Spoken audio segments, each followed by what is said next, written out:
Hello student, this is Dr. Pratibha and now I am come with my chapter number 2 from class 11 biology, that is biological classification of part 2.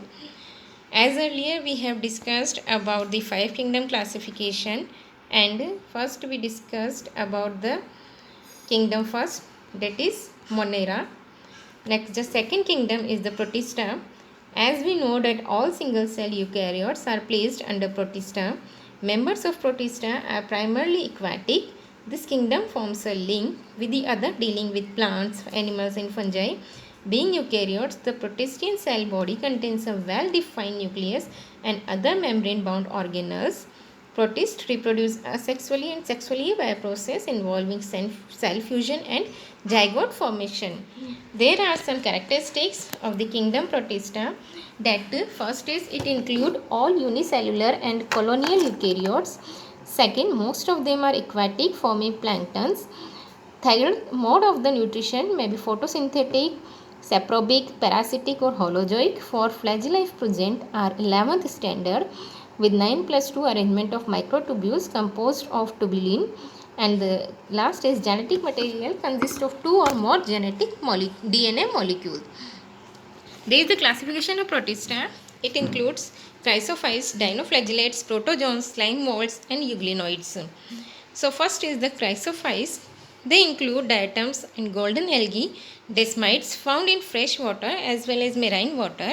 In diatoms, cell wall forms two thin overlapping cells which fit together as in soap box. The siliceous indestructible cell wall pile up at the bottom of water reservoirs and form big heaps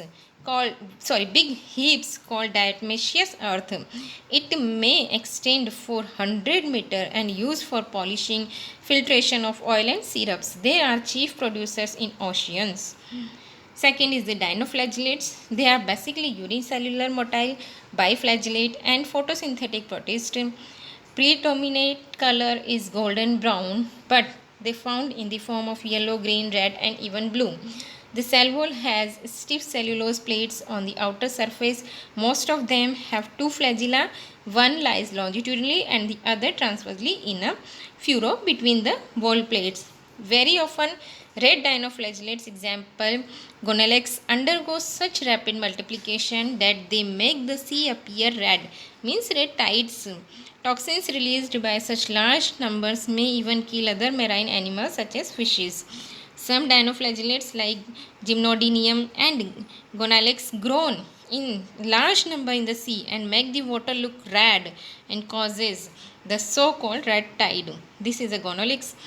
Third is the euglenoids. Euglenoids are freshwater organisms found in stagnant water. Instead of a cell wall, they have a protein-rich layer called pellicle, which makes their body flexible. Though they are photosynthetic in the presence of sunlight, even deprived of sunlight, they behave like heterotrophs by predating on other smaller organisms. Interestingly, the pigments of euglenoids are identical to those present in higher plants. Example is Euglena and Pyranima. This is the structure of the Euglena. Next is the slime molds. They are saprophytic protista and feeds on decaying twigs and leaves under favorable condition. They form an aggregation called plasmodium, which produce fruiting bodies bearing spores. The cell wall of spores bears cellulose. Example is Physarum, Fuligo, and this is the structure of Physarum. Next is the protozoans. All protozoans are heterotrophs and live as predators of parasites. They are considered as primitive relatives of animals. There is a classification of protozoans, that is amoeboids, flagellated, ciliated and sporozoans. First is the amoeboid protozoans. These organisms live in freshwater, seawater or moist soil. They move and capture their prey by putting out pseudopodia, false feet, as in amoeba. Some of them, such as ant amoeba, are parasites.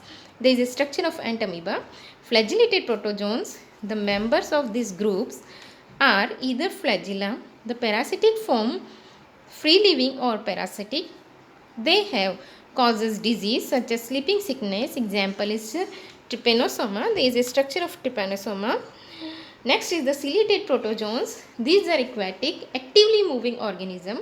Because of the presence of cilia, they have a cavity lid that opens to the outside of the cell surface. Example is paramecium. There is a structure of paramecium.